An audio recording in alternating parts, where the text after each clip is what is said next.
monsoon session of Youth Parliament. Hope the session would be a wonderful one as we all are here to discuss important matters concerning the nation. Today's business is oath for affirmation taking. Secretary General, please. Ms. Chanti Sharma, who is stand elected from the Sirsa constituency of Haryana, will now take the oath or affirmation. Madam, do you want to take the oath or affirmation? In which language would you like to take the oath? English, please.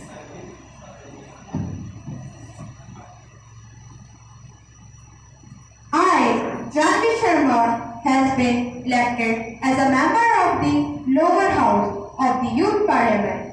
I do take oath in the name of God that I will bear true faith and dedication to the Constitution of India, as by law established that I will uphold the sovereignty and the integrity of India, and that I will faithfully terminate the responsibility upon which I am about to enter.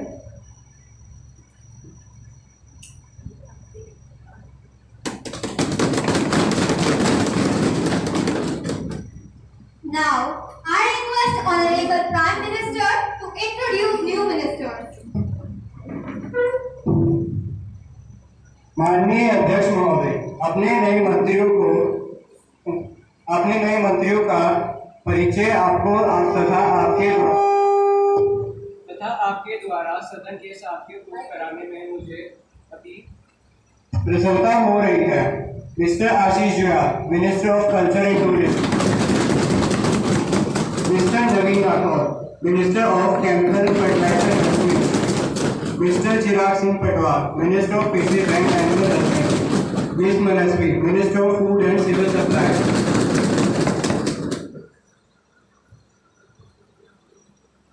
Now, the question hour begins. Question number 1, Miss Manisha. Speaker madam, मैं माननीय रक्षा मंत्री जी से सवाल करना चाहती हूँ कि इन्होंने हाल ही में अग्निपथ स्कीम लागू की जो केवल 4 साल तक के लिए कैंडिडेट्स को भर्ती करेगी और 4 साल बाद केवल 25% कैंडिडेट्स ही सेलेक्ट होंगे, जिनमें से 75% कैंडिडेट्स को निकाल दिया जाएगा, जिसकी कीमत एक सर्टिफिकेट और 11 लाख रुपए बस। मैं माननीय से पूछना चाहूंगी कि देश में ऑलरेडी इतनी बेरोजगारी है, फिर ऐसी स्कीम को क्यों लागू किया जा रहा है जो और बेरोजगारी को बढ़ाएगी। माननीय, ये सबके साथ तो एक्सपेरिमेंट करते ही हैं, चाहे डॉक्टर हो चाहे स्टूडेंट्स हो। इन्होंने तो आर्मी को भी नहीं छोड़ा। क्या आर्मी भी एक मजाक है? मैं माननीय से पूछना चाहूंगी कि ये ऐसी स्कीम लागू करना क्यों चाहते हैं। धन्यवाद। Honorable Defense Minister, please. हम आपको ये बताना चाहते हैं कि आपने इनकी बात तो सुन ली, अब हम आपको अपनी बात भी बताना चाहते हैं। आपने सिक्के का पहला पहलू तो देख लिया, अब आप दूसरा पहलू भी देख लीजिए। इन्होंने स्कीम के बारे में बता तो दिया है, मगर इन्होंने पूरी बात नहीं बताई। हम आपको ये बताना चाहेंगे कि 4 साल के अंदर हम 25% लोगों को रख रहे हैं मगर 75 को हटा रहे हैं। इसकी बहुत बड़ी वजह भी है और हम आपको कुछ आज बातें भी बताना चाहेंगे जिस वजह से ये 75% लोग बेरोजगार नहीं होंगे, इनको भी हम कुछ ना कुछ मदद करेंगे। सबसे पहले हम आपको ये बताना चाहेंगे कि 75% जो लोग हम हटा रहे हैं वो एक वजह से हटा रहे हैं कि आपको भी दिख रहा होगा कि हमारा जो मिलिट्री का बजट है वो बहुत कम है।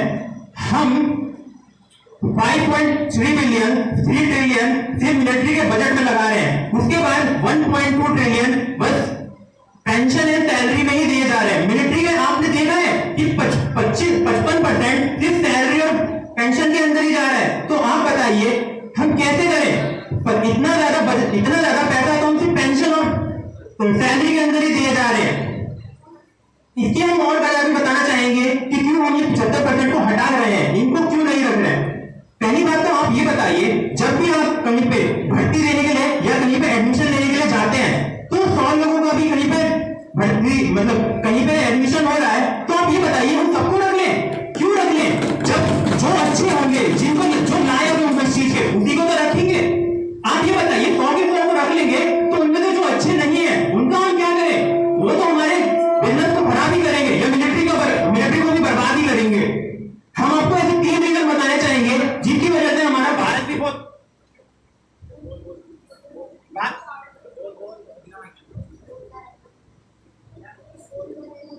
आपको पता होगा कि जैसे कि हम मिलिट्री के अंदर पहले हमारे 32 साल तक की भर्ती की अलाउड था, मगर अब हमने क्या करा है 17.5 साल से 22 साल तक की भर्ती को अलाउ करा अग्निपथ स्कीम के अंदर। तो इससे आपको पता लगेगा कि जो युवा होते हैं वो थोड़े बड़े लोगों की उम्र, थोड़ी बड़े लोगों की कंपैरिजन में थोड़े जोशीले होते हैं, जिसकी वजह से वो हमारी अग्निपथ योजना के मुताबिक अच्छे से काम कर पाएंगे, अच्छे से हमारी मिलिट्री को चला पाएंगे। आप ये बताइए कि एक और इसका बहुत बड़ा रीजन है मिलिट्री मॉडर्नाइज। आप ये बताइए हमारी मिलिट्री के पास एक भी हथियार नहीं है, एक भी हथियार नहीं है। हम 1757 के अंदर ब्रिटिशर्स के अंदर आ चुके थे। आप ये बताइए हम आए क्यों? क्योंकि हमारे पास कोई भी हथियार था ही नहीं उनसे डिफेंस करने के लिए। उसके बाद जब 1947 के अंदर ब्रिटिशर्स के रास्ते छूटे तो तब हमें पता लगा कि एक डिफेंस भी बहुत बड़ी इंडिया के लिए चाहिए, डिफेंस के बिना कुछ नहीं हो सकता। मान्यवर अभी आपने कहा कि 1757 में हम ब्रिटिशर्स के राज में आ गए थे। अभी भी तो आप सरकार चला रहे हैं, अभी भी तो हमारे चीन में 40 जवान शहीद हो गए। आपने क्या उखाड़ लिया, क्या कर लिया आपने? आप हमें ये बताइए कि अभी जो हमारी मृत्यु दर है, जितने भी मिलिट्री के लोग मर रहे हैं वो पहले की मृत्यु दर से बहुत ज्यादा गिर चुकी है। क्यों? क्योंकि हमारा डिफेंस, आप ये बताइए बढ़ते बढ़ते तो धीरे धीरे बढ़ेगा, एकदम से थोड़ी ना हम सारे के सारे अपने मिलिट्री के जवानों को बचा लेंगे। 2013 से सरकार चला रहे हैं, आपके पास 9 साल है, आपने 9 साल में क्या कर लिया? क्या किया आपने 9 सालों में? 6 साल में विकास की सरकार दिख जाती है। आप 2013 से सत्ता में हैं। आप ये बताइए 200 साल के अंदर हमारे देश का क्या हाल हुआ होगा? आप ये तो देखिए 200 साल ब्रिटिशर्स ने हमारे पे राज करा। उसके बाद आप ये कहना चाह रहे हैं कि 20 साल 30 साल के अंदर हम अपना डेवलपमेंट कर लें? हमारी देश डेवलपमेंट देश है ना कि डेवलप देश है। और हम आपको एक और रीजन बताना चाहेंगे, हमने जिससे पेंशन को भी हटाया है। क्यों हटाया है? क्योंकि पेंशन के अंदर हमारा 1.2 ट्रिलियन पैसा सिर्फ पेंशन के अंदर जा रहा था। और विधायकों की पेंशन, उसका कुछ नहीं। आप एक आर्मी के बंदे की पेंशन छीन रहे हैं और विधायकों की pension. Members, please maintain dignity of the house. Question number 2, Mr. Ankit. महोदय, जैसा कि अभी भी मंत्री जी ने बताया कि अग्निवीर योजना से युवाओं की हम नई पीढ़ी तैयार कर रहे हैं। मान्यवर, ये नई पीढ़ी बेरोजगारों की पीढ़ी है, जिसमें आप 4 साल तक एक युवक को नौकरी दे रहे हैं और उसके बाद 11 लाख रुपए देकर उसे आप क्या दे रहे हैं? 11 लाख रुपए और क्या? Honorable Defense Minister, please. हम आपको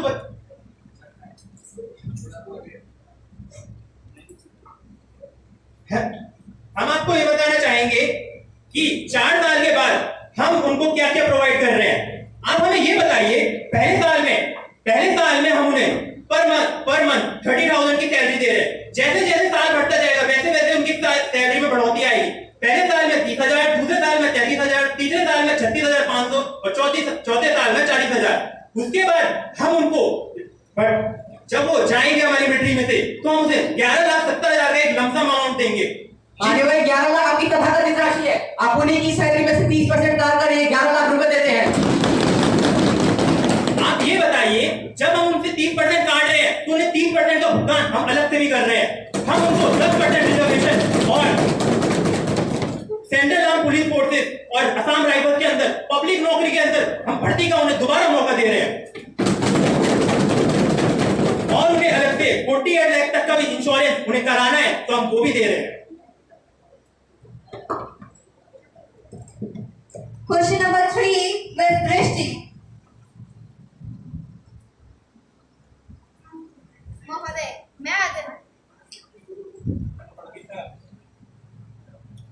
महोदय, मैं आदरणीय minister of women and child care department से कुछ पूछना चाहती हूँ। वैसे तो हमारे देश में नारी शक्ति, नारी के सम्मान की बहुत सी बातें होती हैं, लेकिन कई प्रदेशों में औरतों की स्थिति बहुत खराब है। वो अपना गुजारा बहुत गरीबी में कर रही हैं और खुद की कमाई पर भी उनका कोई हक नहीं। मेरा ये प्रश्न minister of women and child care department को जाता है, इसके लिए उनकी क्या पॉलिसी है?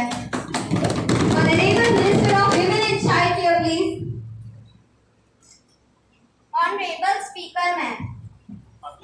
I would like to tell the members that 13 schemes are being carried successfully by our department.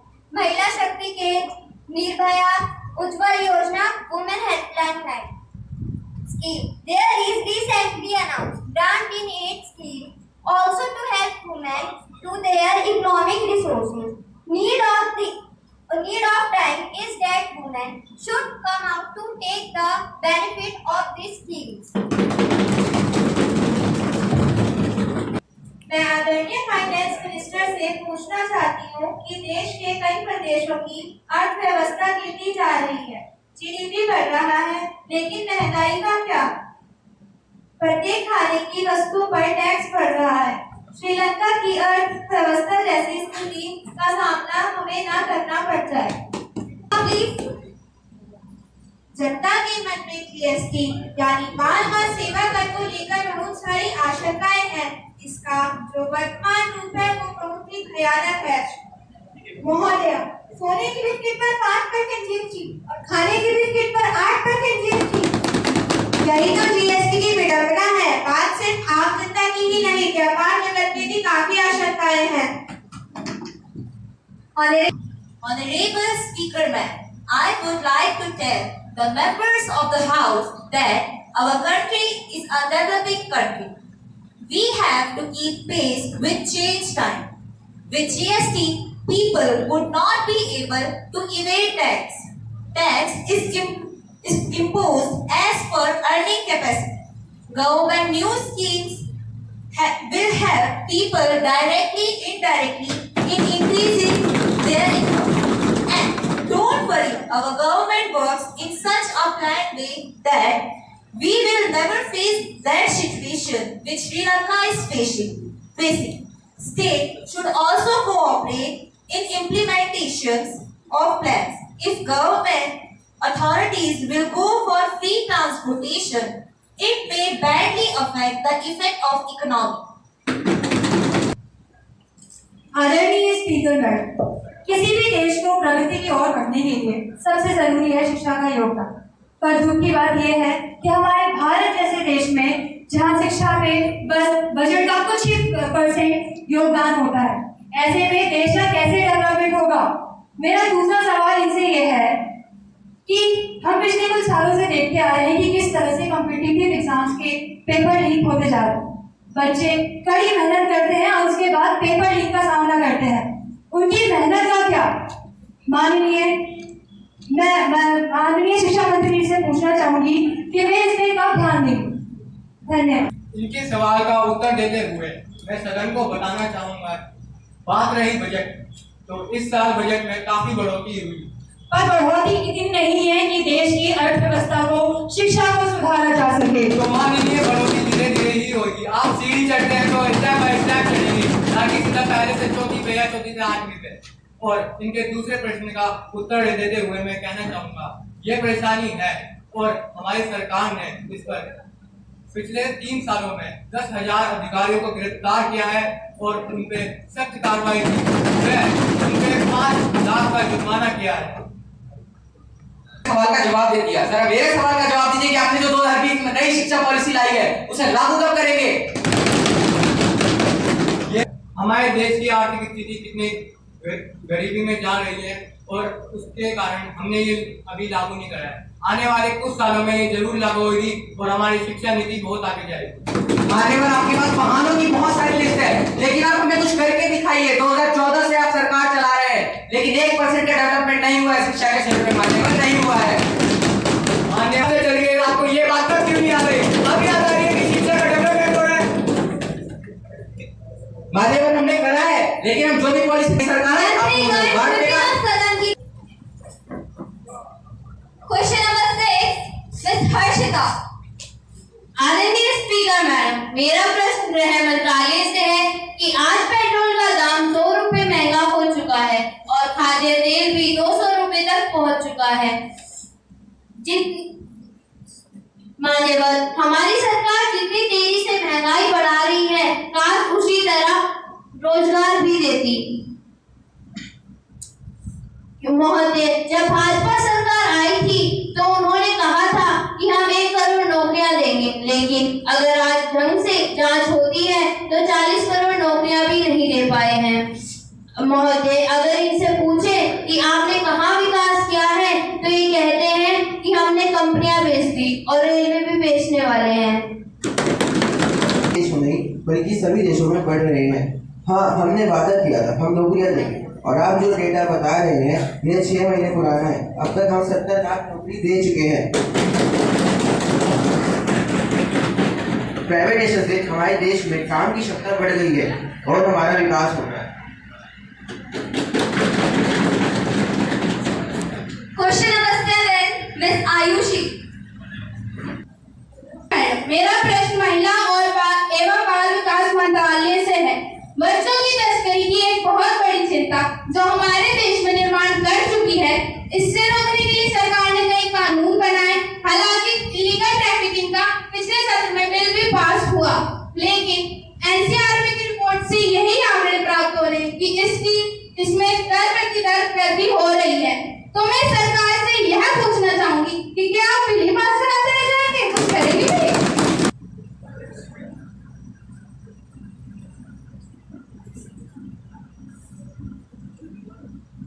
महोदय, अगर मानव तस्करी से संबंधित आंकड़ों की वर्ष 2016, 17 और 18 की तुलना करेंगे तो मानव तस्करी की संख्या बहुत कम है।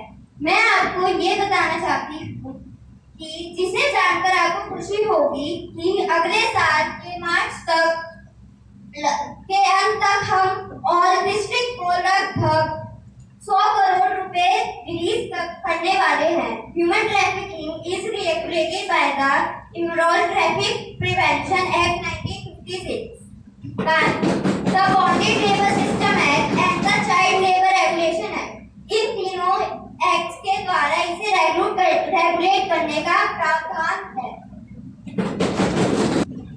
अध्यक्ष महोदय, माननीय मंत्री जी ने अभी उत्तर तो दिया, लेकिन मैं आपके माध्यम से मंत्री जी से इस प्रश्न का उत्तर का आकलन करना चाहती हूँ। जैसे कि वर्तमान पत्र में तो प्रसिद्ध हो चुका है कि कई जानकारियां प्राप्त हो रही हैं कि अपने देश में 10 में से 8 केस बच्चों की तस्करी के हैं। आपने रेलवे फंड का प्रोविजन किया, लेकिन प्रोविजन करने से होगा क्या जब इम्प्लीमेंटेशन ही नहीं करेंगे आप? महोदय, भारत सरकार अलग-अलग कार्यक्रम के माध्यम से ह्यूमन ट्रैफिक के बारे में कदम उठा रही है। मैं आपको बताना चाहती हूँ कि वर्ष 2016 में अगर देश भर के 9034 इंसिडेंट हुए हैं तो सिर्फ महाराष्ट्र के मानव तस्करी के 172 केसेस रजिस्टर हुए हैं। देश भर के प्रांत से इसकी संख्या में कमी आई है, ये एक अच्छी बात है।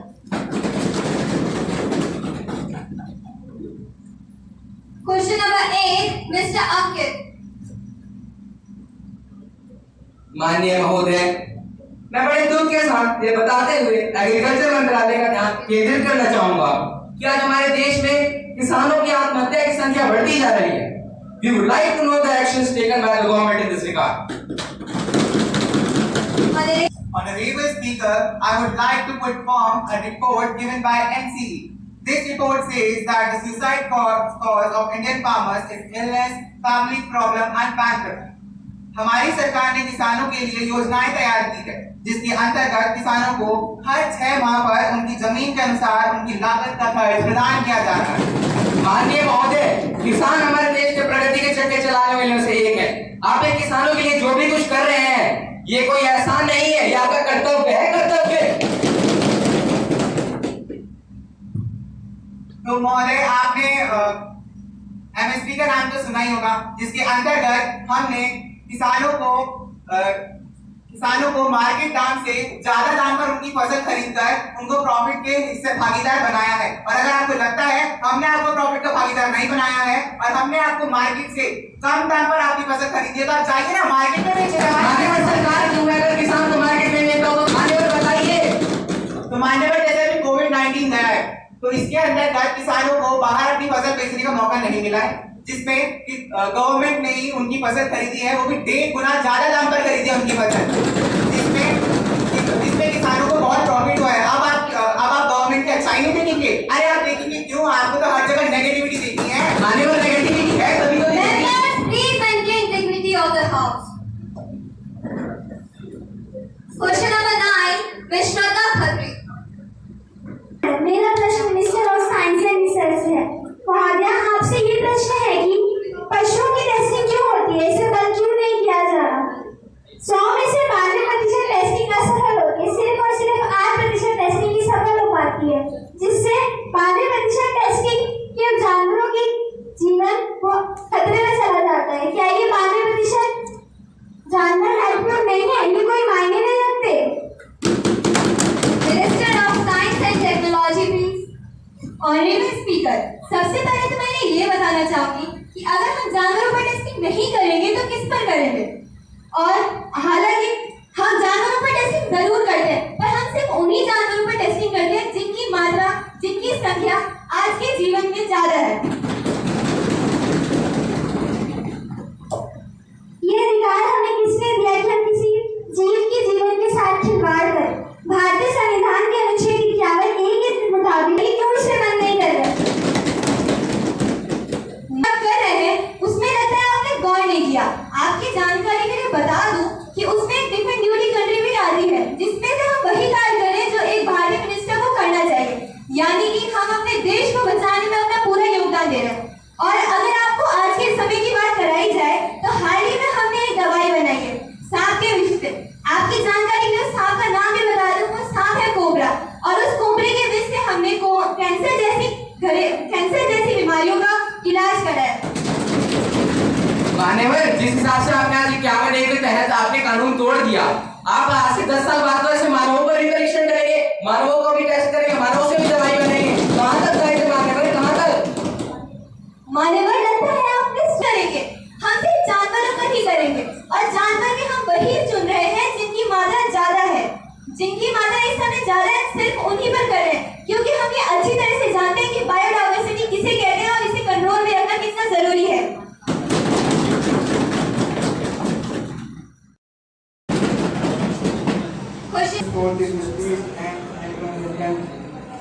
माननीय, मैं पूछना चाहता हूँ कि देश के लाइव स्टॉक की सुरक्षा के लिए सरकार क्या कर रही है?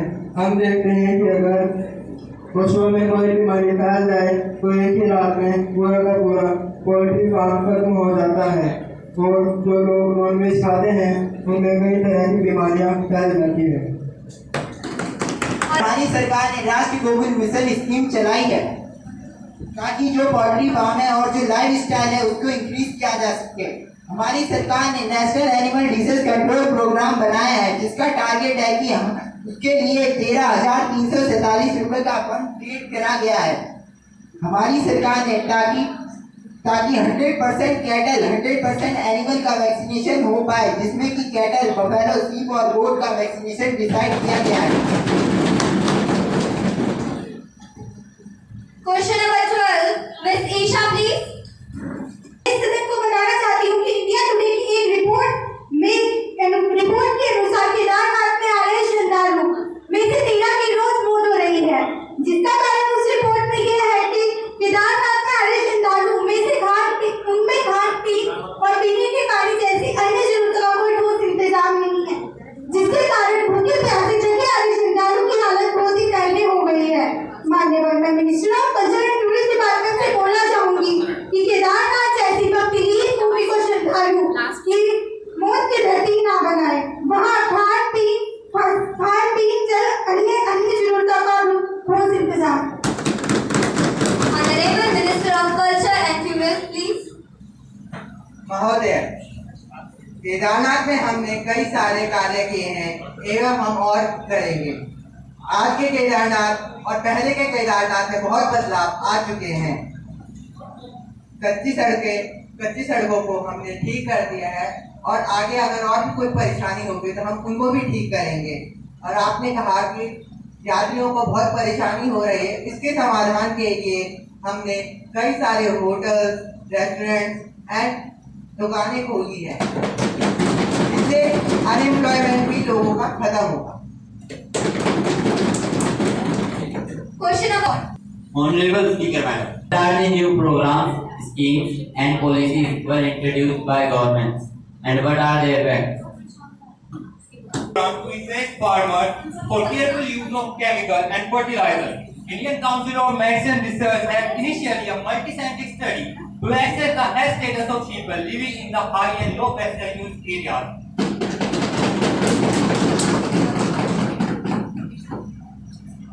Speaker ma'am, I want to speak with Minister of Culture and Tourism.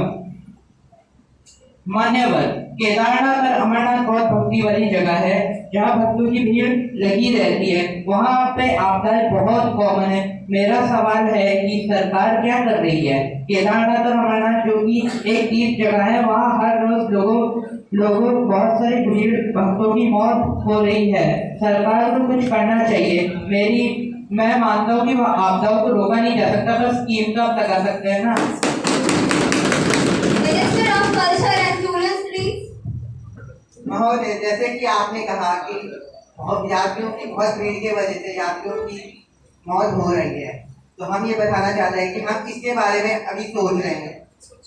अच्छा, तो आप कौन कौन सी स्कीम लागू करेंगे?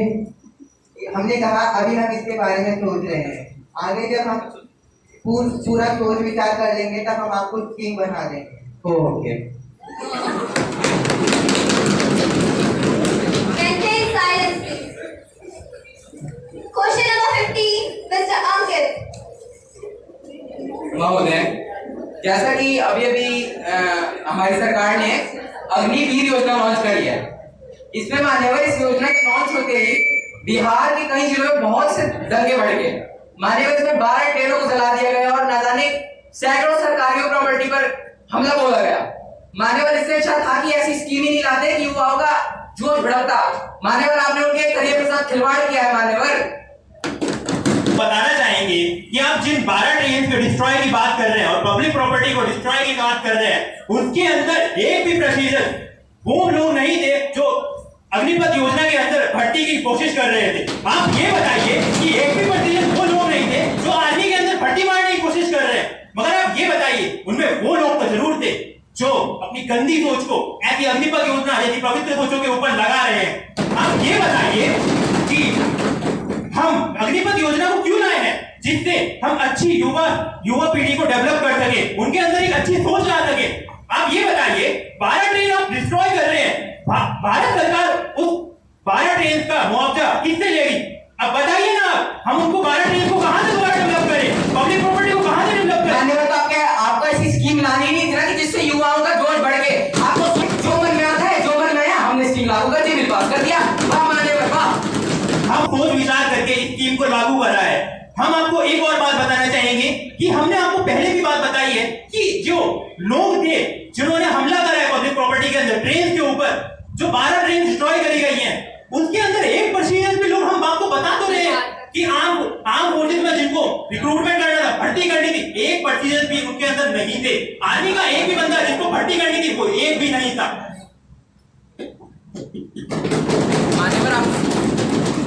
मान्यवर, आपने जो ये बताया, मान्यवर, उसमें आपने 4 साल की तो नौकरी दे रहे हैं। मान्यवर, जरा गौर से आप भी सोचिए, किसी आर्मी की परफेक्ट नौकरी के लिए 4 साल ट्रेनिंग में लग जाते हैं। आप 4 साल में ज्वाइनिंग, उसका एग्जाम, उसकी एक नौकरी भी खत्म कर दे रहे हैं 4 साल में। मान्यवर, 4 साल में क्या होता है? हम आपको और एक बात बताना चाहते हैं, हटा दे रहे हैं, मगर आप ये तो बताइए कि 4 साल के अंदर हमने आपको बहुत पहले एक बात बताई थी कि हम 100 लोगों में से हम कहीं पे भर्ती का कर रहे हैं, तो 100 लोगों की भर्ती आती है, तो हम उसके अंदर सारी भर्तियों को नहीं रख सकते। जो उस भर्ती के लायक है, जो उस भर्ती को कर सकता है अच्छे से, हम तो क्या आप जो 75% लोग सेलेक्ट नहीं हो रहे, वो बेरोजगार बैठेंगे, वो आपको वोट इसलिए देंगे, आपको बेरोजगारी दे। मान्यवर, रोजगार दीजिए, रोजगार बहाने नहीं, बहाने रोजगार चाहिए। हमने आपकी बात में बहुत दम है, मगर हम आपको एक बात और बताना चाहेंगे, जो 75% अनएम्प्लॉयड की आप बात कर रहे हैं, उन सबको हमने 10% रिजर्वेशन, हमने आपको पहले ही बात बताई थी, 10% रिजर्वेशन असम राइफल और सेंट्रल आर्म पुलिस फोर्सेस के अंदर दोबारा दे रहे हैं, और उनको एक चांस भी मिल रहा है कि उनको जो भी उनको काम करना है, जो भी उनको कोर्स करना है, उसके अंदर 50% की घटावट मिल रही है। मतलब सरकार 50% की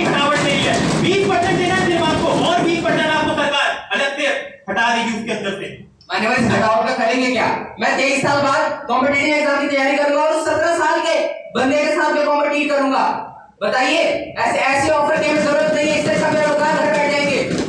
हम आपको ये और बताना चाहते हैं कि आपकी बात अच्छी सही कह रहे हैं आप, मगर हम आप ये भी तो बताइए युवा पीढ़ी का हम क्या करें? युवा पीढ़ी को उनको जल्दी आर्मी के अंदर आना है, तो हम क्या कर सकते हैं? हमने तो और एज लिमिट को कम कर दिया। मान्यवर आप जो बोल रहे हैं कि युवाओं को जल्दी जल्दी आना है, आपने ये बात सोच ली। युवाओं की और क्या चाह है? आपको ये चाह नहीं दिखती, सिर्फ ये चाह दिख गई जिसमें आपका फायदा होता है। हम आपको बताना चाहते हैं कि आर्मी जैसी सरकारी जॉब के अंदर और पवित्र जॉब के अंदर हमारा कोई भला नहीं है। इससे हम उन्हीं लोगों को तैयार कर रहे हैं जो देश के भले के लिए चाहते हैं और जिनको देश का भला करना है। हमने उनको वोट नहीं करा कि आप फोर्सेस के अंदर आए और यहाँ पे लड़े। उनकी मर्जी है उनको जो करना है, तो और वो सरकार और आप फोर्सेस के अंदर आते हैं तो सरकार उनका वेलकम करेगी।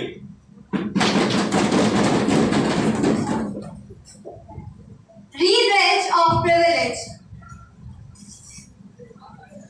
मैं आपका ध्यान दिल्ली के जाने माने पत्र की ओर दिलाना चाहूँ जिसमें पॉलिटिकल स्पेसिफिक पार्टी के बारे में गलत लिखा गया है। आप मुझे लिखित में okay ma'am. Now I request Honorable Minister of Agriculture to lay on the table a copy of the following papers under subsection 619A of the Companies Act 1956, reviewed by the government on the working of the State Farm Corporation of India Limited, New Delhi, for the year annual report of the State Farm Corporation of India, audited accounts and the comments on the Comptroller and Auditor General thereon.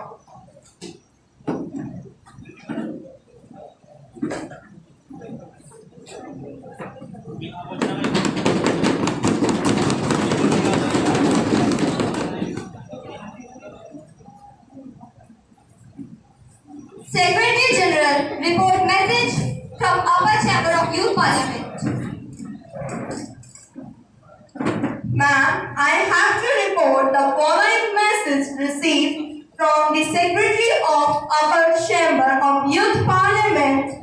In the accordance with the provision of the Parliament, I am directed to enclose a copy of the Minimum Support Price Guarantee Bill 2022, which has been passed by the Upper Chamber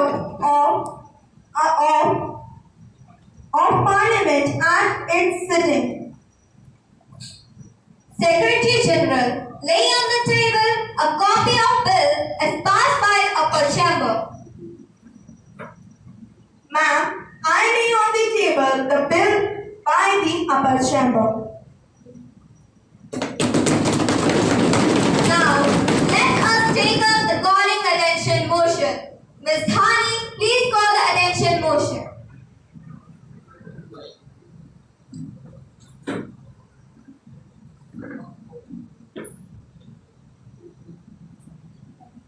madam, जो food supply की problem create हो रही है, ज्यादातर हर राज्य में जो नीचे स्तर के लोग हैं, उन्हें खाना शुद्ध पानी भी नसीब नहीं हो रहा है। सरकार द्वारा जो सुविधाएं पहुंचाई जा रही हैं, आम जनता को वो साकार होता हुआ क्यों नहीं दिख रहा है? मैडम, आम जनता के जीवन का सवाल है ये। हर घर, हर शहर, हर राज्य फूड सप्लाई या अन्न का पहुंचना सही मात्रा में जरूरी है। सरकार द्वारा इस पर क्या कदम उठाए जा रहे हैं? योजनाओं के बारे में तो आपने सुना ही होगा। अगर आपको थोड़ी भी जानकारी है तो मैं आपको ये बताना चाहती हूँ, सरकार द्वारा 2 तरीके के राशन कार्ड उपलब्ध कराए गए हैं, जिसमें हम लोगों को उचित प्रकार से अनाज प्राप्त करा रहे हैं। धन्यवाद।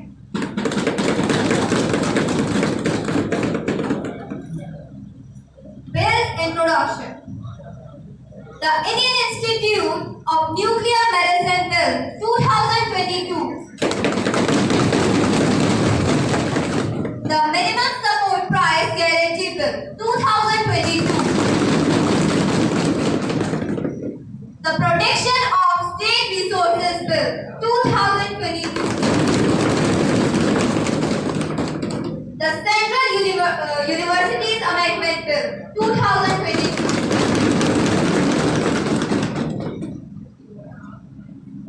Now say yes if you are